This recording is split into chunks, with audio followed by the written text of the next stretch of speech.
In terms of etiquette, I'm absolutely fine if people want to keep their cameras off. So if you want to put it on, if you want to keep it off, do whatever feels most useful for you. It's helpful for me if you keep your microphone on mute. Unless, and I'll ask for a little bit of feedback during this session, and only share what you would like to, or feedback what you would like to. There's no obligation to say anything. Some people like to put something in the chat. Some people like to put the microphone on and just speak. We don't tend to have an issue with there being so many people want to speak at once that you need to put your hands up, but some people like to do that. So whatever feels good for you.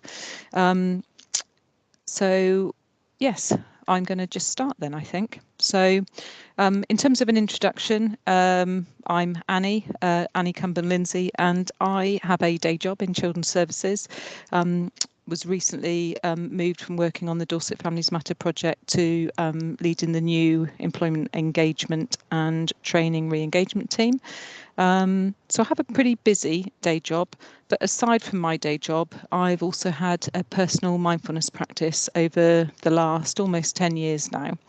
And I came to mindfulness through a course that I booked myself on that was in its infancy. It was a pilot scheme, an 8-week mindfulness-based stress reduction course, or MBSR course as they're known, through Steps to Wellbeing, because about a decade ago, I was at a real low point. I was in a previous job. I was a slightly frazzled, frantic job centre manager. I had a young daughter.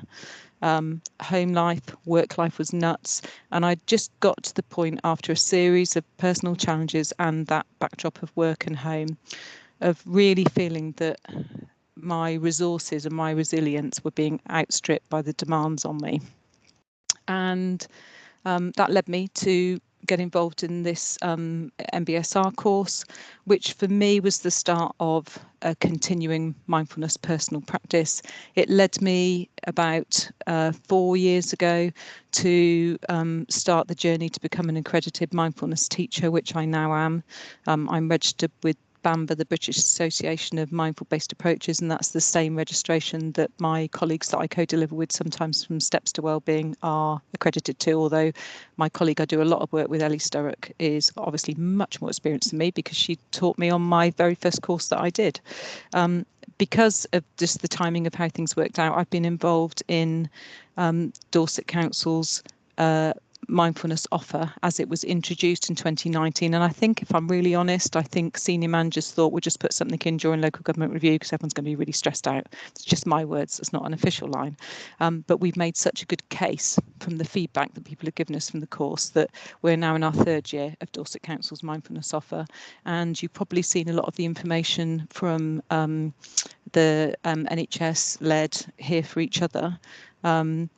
That's out there, where I'm now also involved in some of the delivery, but not all of it. It's being delivered by NHS trainers, mindfulness offer that's available for social care, health partners across the county.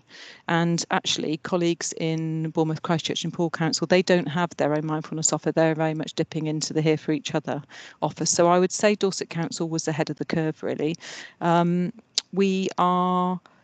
I am also a rep for the council at the Mindful Workplace community, and that is it actually was launched a week before lockdown. I went up to London for the launch, and ironically, it then all moved online, which probably means I've been able to access way more of the webinars than I could have otherwise. I'm in their teachers group. And we're amongst some of the big hitters there as members, you know, HSBC, SAP, Lloyds, we've had LinkedIn speakers. So I would say that little old Dorset Council is really quite involved. And I'm both doing work for the council, but elsewhere as well. So that's my background. What I want to do to begin with is to invite you. We're going to try definitely 2, maybe 3 if we've got time, really short practices today. So I'm going to invite you to come to just a comfortable seated position. This is only going to be for about 2 minutes. And I'm going to intentionally give you very little instruction. But what I'm going to ask you to do is to just come to a comfortable seated position, really plant your feet, probably hip width apart on the floor, and just check out your spine. We're aiming for a nice upright but not uptight posture. We're aiming for the back to follow its natural curve, and just either placing your hands on your upper legs or maybe in your lap, or one in the other. And if you're happy to let your eyes close, let your eyes close, but if you prefer not to, just let them fall into a soft gaze in front of you. And I'm going to ask you just to consider just a couple of questions, really. So I'd like you to ask yourself, how am I? And what's here for me right now?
So hopefully you could hear the chimes, and I didn't have the noise suppression on in the background again, which I sometimes do. Come on in, Stacey. We've just done a short practice. You're welcome to keep your camera off, put it on, whatever feels good. So that was just a really short practice, and I intentionally didn't give you very much in instruction. I would be interested if anyone's happy to either put something in the chat or to put the microphone on and say, what was that like? What did you notice? It was a bit weird because we don't normally ask ourselves how we are. So it was like kind of, oh. Weird, was it particular thoughts coming up, or just and then obviously only share what you want to, but or did it just was kind of like was there a, did you know how you were? It did take a while to think, because normally when someone says how are you, just say I'm fine. Yeah, I'm fine. Yeah. Yeah, so that was you. Thank refreshing. you. I'm just having a look in the chat. So for Jacqueline it was peace, and there was no instruction. I wasn't saying get into your Zen moment. There was no instruction. It was just noticing. Catherine, so it should be mandatory that I really aim with mindfulness that we don't make anything mandatory. And I always say to people when they join a course that it's one of the only things in your diary you'll never be late for. You just come when you come. Okay, and for Chloe, after a manic week, lovely to have a minute to think. Yeah, okay. Anybody really become aware of their body, or loads of thoughts? So I don't know how that was for anybody. I was just really conscious of where my feet were, actually. I don't know. Wow. That's what I was just thinking about, my feet. That's what I could feel, or was That's the first thing that I was thinking about was my feet, and I could feel them. Wow, lovely. I'm not sure if that's Thank normal you. or not. There, you know, there is, however that moment is for you when you bring your attention to it, that's exactly how it is. So, and Anna, for you, lots of thoughts. Okay, so I would say that when mindfulness is taught to children, often they use a jar of a glittery liquid like a snow globe. But I work in public services most of my time.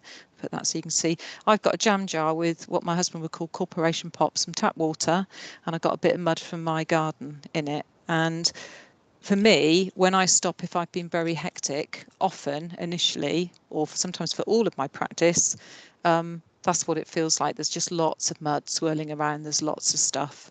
So I would say if for any of you, you were finding lots of thoughts coming up or distraction or thinking about the noise outside or whatever, then I would say that's what minds do. You know, that's the mud. And in my mud today, I've just raced back from dashing across town to pay for the Christmas meal for my team, the deposit.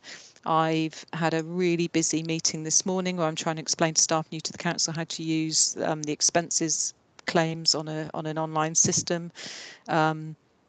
Lots and lots of meetings and emails. I know that I've got to speak to somebody about my daughter's 18th birthday cake this evening. I need to sort out a conversation with my mum because she's a very feisty octogenarian. You know, there's lots of stuff going on and it's all there. And sometimes when we spend a lot of time in our head, that when we can just take a moment and pause, it can we suddenly become aware of all that real life stuff that's going on. So in terms of mindfulness, in terms of the history, I would say of secular mindfulness, really, John Kabat-Zinn, who you may or may not have heard of, has been credited with bringing secular mindfulness to the West about 40 years ago. And it's very much based on Buddhist philosophy, but secular mindfulness is for anybody. So, and John Kabat-Zinn, he was is a physician working at the Massachusetts Medical Center, but he also had his own meditation practice over a number of years, and he saw a lot of people struggling with both physical pain and mental pain in the work that he did, both patients, the staff that looked after them, the family members around patients, and he just started to play around with a wonder if mindfulness could be useful in that setting to support people. And he describes mindfulness as paying attention on purpose to the present moment, without trying to hang on to the good stuff when it ends, which it will, and being with the difficult until it passes, which it will. So I think sometimes people think that mindfulness is really sitting around and a bit fluffy and you're just accepting things however they are. And I would say noticing how things are is definitely a big part of mindfulness. But I would say hold that thought on it being a bit passive, because I think mindfulness can be quite fierce, really. So John Kabat-Zinn, he developed at the Massachusetts Medical Center, he developed from his early thoughts on would mindfulness be useful from the sort of Buddhist philosophy from its roots. He developed a secular 8-week mindfulness-based stress reduction course, and that course has remained pretty much unchanged for almost 40 years now, and certainly that MBSR course is the course that I did about a decade ago. It's the course that I teach to others now as one of the options of things that we offer. And with that mindfulness, it's very much based on what they call the 2 arrows model. So the first arrow is a life event or a challenge, so something that we have absolutely no control over that happens to us. And so maybe that could be, it's something that causes worry or upset. So it could be a restructure, it could be redundancy, it could be an illness, ours or someone else's that we care about, a bereavement, or it might be something not quite as major as that, but still really unpleasant, like a bump in the car. So that's our first arrow, that thing that happens, that it's a life event or a challenge and we have absolutely no control over it. And then the second arrow is how we respond to that first arrow. So if you're talking about something like an illness or something like a redundancy, it could be that one of the ways that we might respond is fear. You know, what's going to happen to me, or what's going to happen to my loved one? How is it going to affect me and mine? Could be real fear there. Or maybe it could be a response like anger. It's not fair. I liked my life or my work or whatever it is that's going to change as it is, as it was. I don't want this. It's not fair. Why is this happening to me? Or it could even be a weariness, a kind of checking out, here we go again. And I would say certainly with colleagues that have experienced a lot of restructures, I often see that kind of like almost avoidance, that you're just not going to engage in what's going on. So potentially, depending on how we respond, it can potentially, that second arrow can actually pile on more distress than the first arrow. So that's very much the premise. There's the first arrow that you have no control over, but the second arrow, we have an element of control over how we respond. And so we teach mindfulness so that we can create a gap in which to choose how we respond. And that might be a micro gap, but I certainly know before I practiced mindfulness regularly, I reacted a lot, whereas now I would say, because I probably have a greater awareness, I more, don't always, but I more often I'm aware of what's going on for myself, and then I have that just that tiny moment where I can think, and how am I going to choose to respond to that? So the aim of it is that we create that gap in which we choose how to respond, and we build a real awareness of the present moment. It can really help us to connect with our body by focusing on the breath and the body initially. And often when we teach, we're teaching practices that really focus on the breath and the body first, because that can be something quite tangible for people. Although I would say during lockdown, the breath could be quite emotive for some people. So but generally most people find that that's a really good starting point, and then we can move on to other practices and other points of awareness. So it's a pretty simple concept, but it's just because it's simple, it's not easy. That's why we call it a practice. When I talk about my jam jar and all the mud in it, I would say there are some days that I have a daily practice most of the time, and I would say that some days when I practice, all my mind is doing is off, off, off, and bringing it back. So, but when we practice regularly, what we're effectively doing is reprogramming the neural pathways in the brain. So it's helping us to slow down a bit, to create that gap, to choose our most useful response. And when the mind does go off, that's what minds do.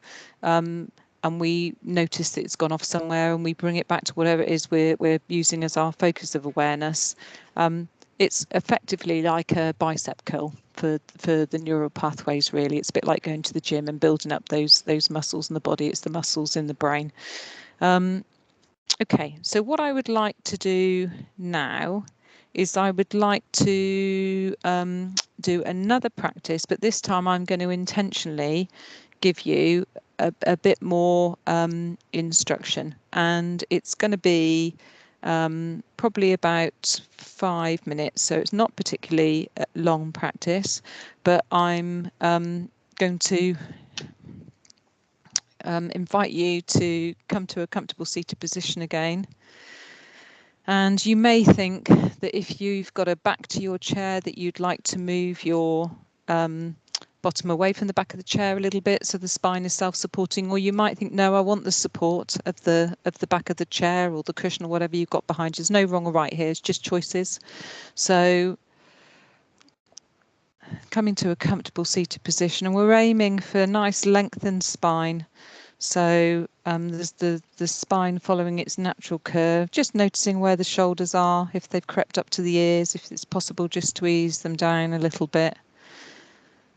And then again, checking in with the head. Is the head balanced nicely over the top of the spine, over the top of the neck? And it might be that you want to dip your chin very slightly into your chest so that there's a real nicely balanced head. Or it could be that for you it feels most comfortable with the chin level to the floor. There's no wrong or right. Everybody's physiology is slightly different. So just deciding what feels useful for you. But as a general guide, the ears are kind of over the tops of the shoulders, and the shoulders are kind of pretty much in line with the hips, I would say. And if we can balance the head nicely, then there is ideally a sense of the crown of the head drawing upwards, and a real lengthening, a sense of the spine, the hips drawing down towards the seat, and the crown of the head drawing upwards. So almost as though there's a thread running up through the spine and out through the crown of the head. A real lengthening here. So we don't want to be bracing, we don't want to be holding. It's a nice upright but not uptight posture. And choosing if you want to have the hands resting palms down against the upper legs, or maybe palms up if you prefer, or they can be one in the other or in the lap. So just deciding, but ideally with the arms draping down the sides of the body. And if you're happy to let your eyes close, let your eyes close. And if you prefer, let them fall into a soft gaze in front of you. But we don't really want to be focusing on anything in particular. And I invite you to bring your attention to the soles of the feet as they're making contact with the floor, the heels of the feet, the balls of the feet, the toe pads. Maybe there's a sense of the instep, the arches, that sense of a slight gap there. And perhaps your feet are making direct contact with flooring, or maybe they are inside footwear. Just getting a sense of the contact that the soles of the feet are making with the floor. And then bringing your attention to the hips, to the buttocks, the backs of the upper legs, making contact with the seat or the chair, whatever you find yourself on. Really bringing your attention to the contact, to the pressure points of the body against the chair. And if you are against the back of a chair, then perhaps there's a sense of contact at the shoulders, at the upper back. And just getting a real sense of the body being held by the chair and the floor just as much as you can, as best you can. And if the mind is really active, if the mind is off wandering, it's thinking about what's happened already this morning, what's coming next, and just noticing. It's no big deal, that's what minds do. But when you notice, acknowledging where the mind's been, and then bringing the attention back to the contact that the body is making with the chair and the floor. Perhaps now bringing your attention to the weight of the hands, whether that's against the upper legs or against the lap, or maybe the weight of one hand against another. Perhaps there's a sense of the temperature, the contact of the palms of the hand, perhaps. If you have one hand in the other, maybe there's a sense of the back of one hand touching the palm, the fingers of the other. Just as best you can, as much as you can, noticing any sense of contact, and perhaps getting a real sense of the gravity of the body, the weight of the body, as it draws down, making contact with the chair and the floor. Then I invite you now to bring the attention to the breath. So wherever you feel the breath most strongly in the body, and perhaps that's in the chest, maybe there's a very slight rise, and in the chest with the in-breath, and a very slight falling away, dropping with the out-breath. Maybe a very slight expansion at the rib cage, at the sides with the in-breath, and a dropping away, a contraction with the out-breath. Perhaps for you, you feel the breath most strongly in the belly. Maybe there's that very slight stretch of the stomach wall with the in-breath, and a falling away, a contraction with the out-breath. Or maybe it's the skin at the nostrils, maybe that sense of perhaps the very slightly cooler air coming in against the skin at the nostrils on the in-breath, and ever so slightly warmer air on the out-breath. or maybe the back of your throat. So it doesn't matter where it is, just as best you can, as much as you can, noticing wherever the breath is felt most strongly in the body, and following the in-breath in and the out-breath out. We don't need to change the breath in any way, just letting the breath be the breath. And again, if the mind is active, if it's off, if it's wandering, then no big deal. That's what minds do, just noticing, if it's possible, where the mind's been and then coming back to following the breath all the way in and all the way out.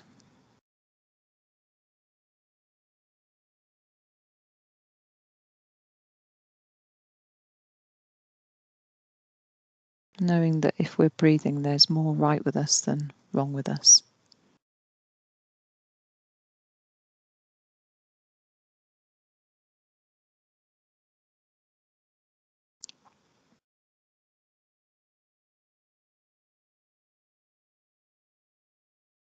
Now we're expanding the awareness around the breath to take in the whole body breathing as much as you can, as best you can. The whole body breathing all the way from the inner core out to the surface of the skin. The whole body breathing as it's being held by the chair and the floor in this space that you find yourself within.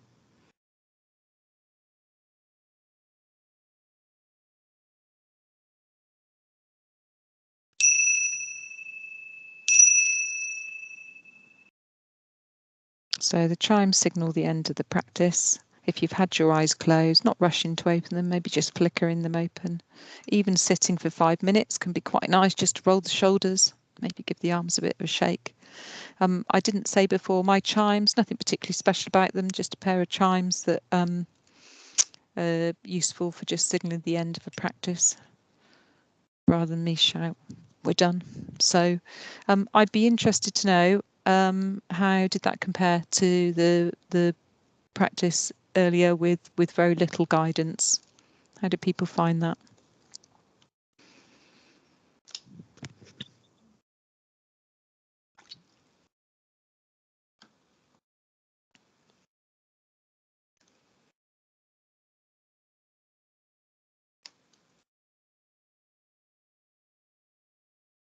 Felt much deeper, Claire. Oh, lovely. Thank you. So can you say a bit more about that? Do you mind? Yeah, just because I think you kept us engaged, it meant that my mind wasn't wandering as much and I was letting go more. Thank you. So yeah, Jackie, you said that you thought you had less thoughts, and Emily, it sounds like it was similar for you. Yeah. So there's a real variety of mindfulness practices, including mindful walking, mindfully doing. There can be quite a lot of informal mindfulness practices. It's not all about sitting on a cushion, as I think a lot of people think it is. It's about bringing your full attention. But even with the seated practices or the laid practices, you can use a variety of things as a point of awareness. And when we teach mindfulness, the sort of courses, we aim to give people a taster of a few different practices.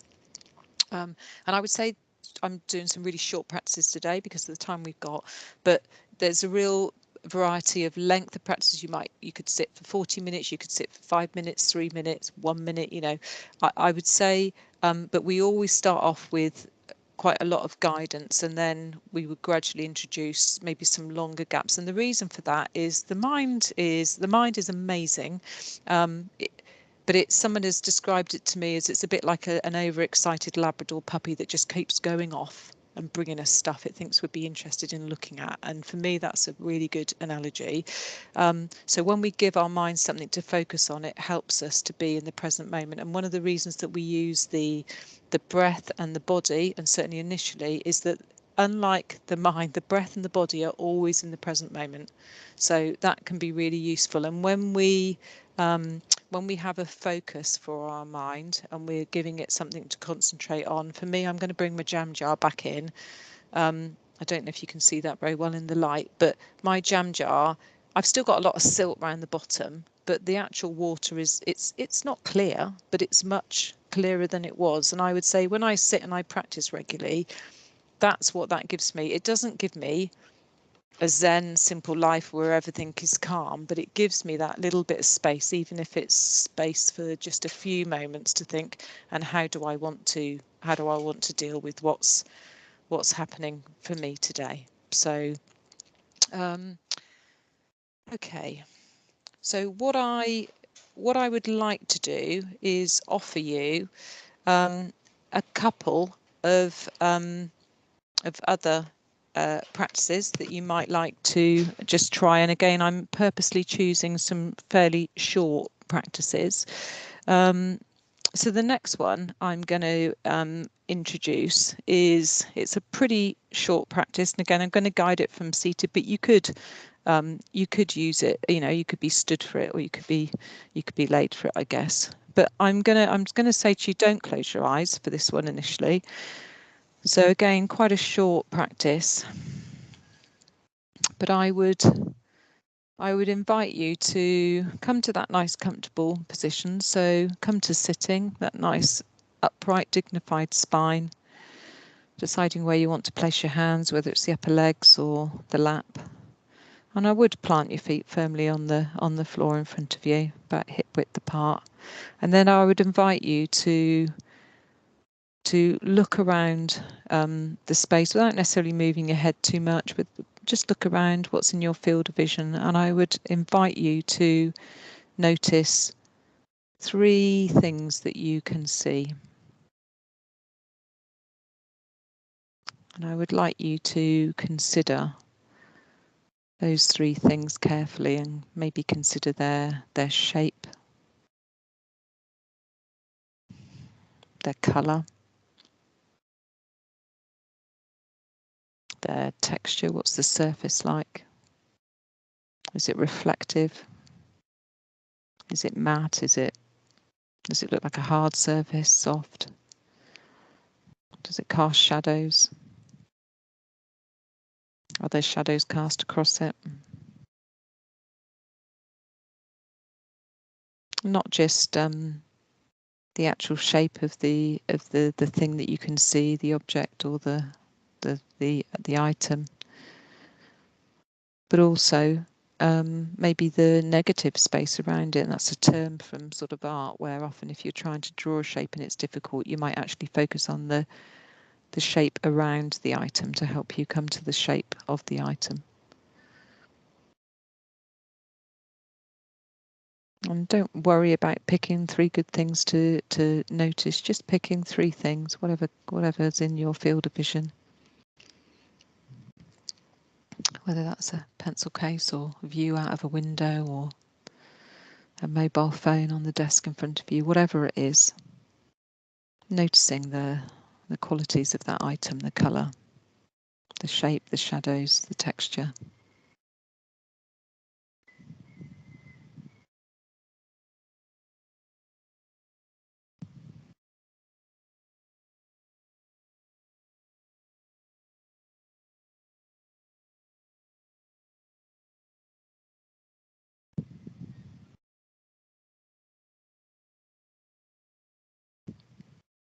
And then I would invite you now to let your eyes close if you're happy to, or let them fall into a soft gaze. And I would invite you to consider 2 things that you can hear.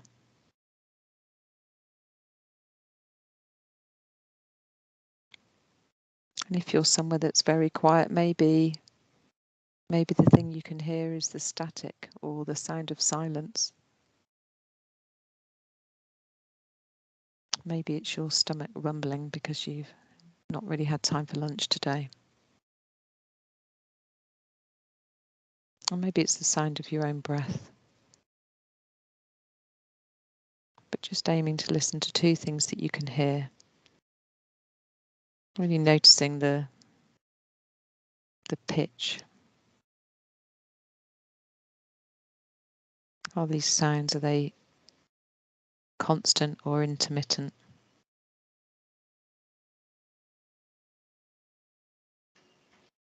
Does it feel like they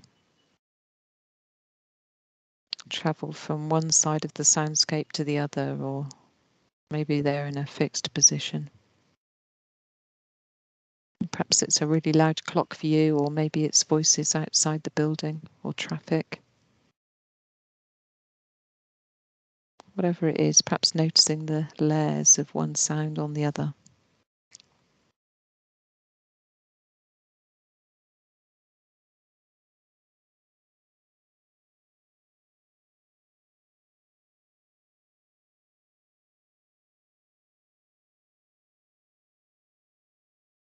And then I invite you to bring the attention to noticing one thing that you can touch.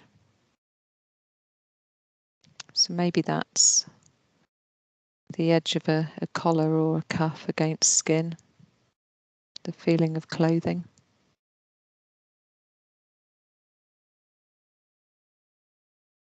Maybe it's a hand making contact with an upper leg, perhaps that sense of pressure against the palm of the hand.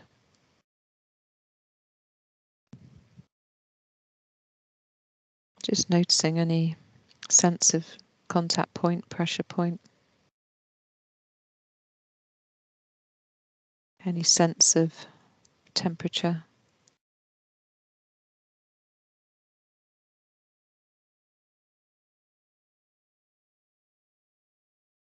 Even if it's just the air on the surface of the skin, on the face. Just as best you can, as much as you can, notice one thing that you can touch.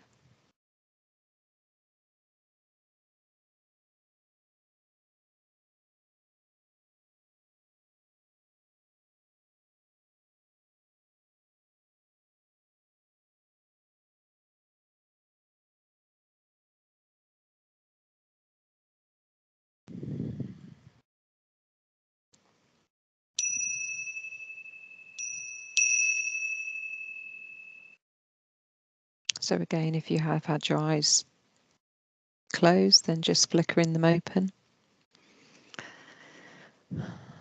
So that was a 3-2-1 practice. It can be quite nice as a little micro practice when you perhaps really caught up in the head. Can be a way of just focusing the attention. I'd be interested to know how people found that.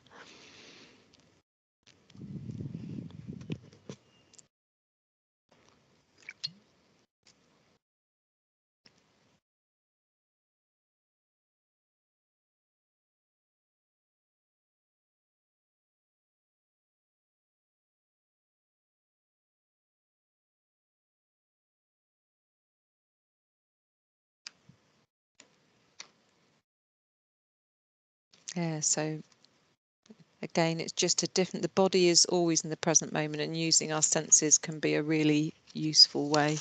And Jacqueline, for you, it was relaxing.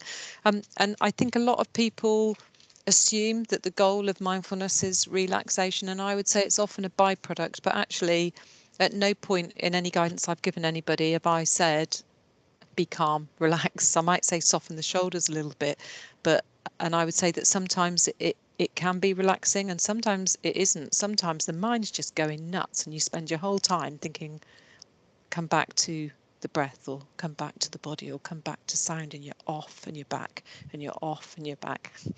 Emily, so for you feel like you need to sleep, and sometimes stopping. I think a lot of people often keep going, and when we actually stop, sometimes it can be, wow, I'm really tired. And sometimes maybe the best solution is to think, yeah, I could do with a nap, or I need to try and finish a bit earlier, or whatever. So we're just waking up to what's going on for us right now. Just patiently, because there's more stuff. People are typing. It's like Christmas, waiting for it to come up. So we have got just over a quarter of an hour left. So what I would like to do is to offer you one more pretty short practice. It's again another variation. It's called the Hourglass 3 breaths. If everyone's happy to do another practice, no problem. Jacqueline, good to have you with us. It's is everybody happy to try another one, or is that enough for you today?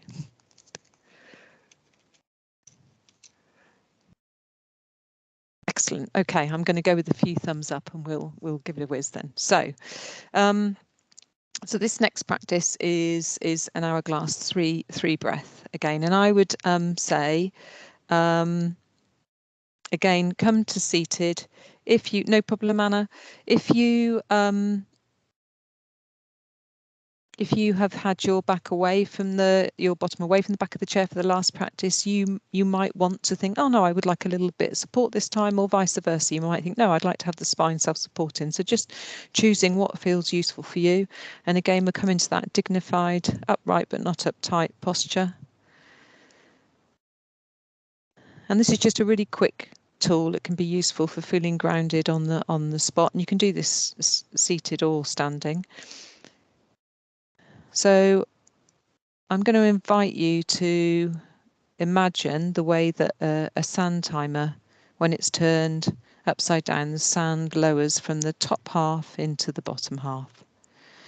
And so in the same way, we're going to imagine that our body is a sand timer that's been turned upside down and all the sand is at the top. So, and you may like to let your eyes close or perhaps just fall into a soft gaze. So we're going to use 3 exhales to drain the sand, to drain our weight, our heaviness, our busyness down, out of our head and onto the ground. So bringing your awareness to the crown of your head. On this next exhale, going to imagine the sand draining down out of your head, your neck, your shoulders.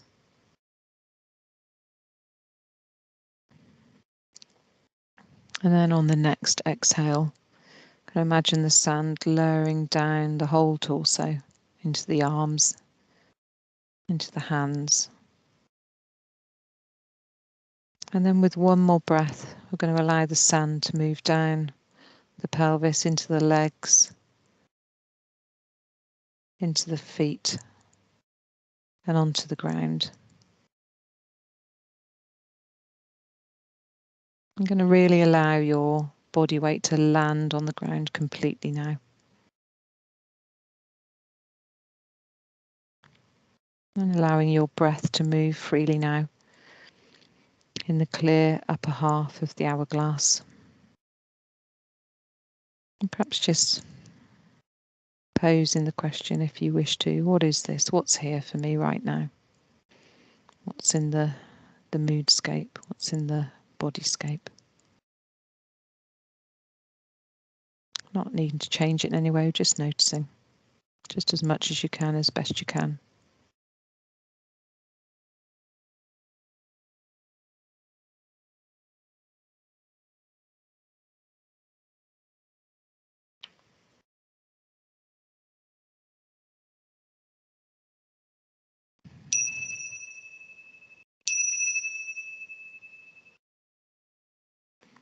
So again, if you have had your eyes closed, just flickering them to let them open. So just another take on a point of awareness. Some people really find the breath useful, some find the body useful, some find sound useful, some find some sort of visualization useful, which that was kind of a hybrid between the breath and visualization. So if you are a very visual person, that can be quite useful sometimes if you find that easier to use as your point of awareness. Just any feedback gratefully received. Cleansing. Oh, that's quite as good. Wow, lovely, Claire. And again, you could do it tomorrow and it wouldn't be, but that wouldn't necessarily make it wrong. It's just being able to choose different ways to focus the awareness and be with what's going on right here. Chloe, so for you, finding your breath much more controlled. Yeah, and we'll often give the guidance, you know, you don't need to change the breath, you just let it be the breath. But I think most of us think, oh God, I'm thinking about the breath, and then you slow it down. It's when we kind of pause and we stop and have a point of awareness, often the breath just slows down. That helps us slow everything down and maybe notice what's going on for us. So we have got about 13 minutes left. So I suppose I just think I'd like to read something, but then I think I just open it up for questions, really, if you have any questions. And if not, then I'm going to give you some of your time back to yourself. So there's a bit of writing that I really like, and it's called Meditation as an Act of Love. It's by Bob Sharples. Don't meditate to fix yourself, to heal yourself, to improve yourself or redeem yourself. Rather do it as an act of love, of deep, warm friendship with yourself. In this way, there is no longer any need for that subtle aggression of self-improvement or that endless guilt of not doing enough. It offers the possibility of an end to the ceaseless round of trying so hard that wraps so many people's lives in knots. Instead, now there's meditation as an act of love.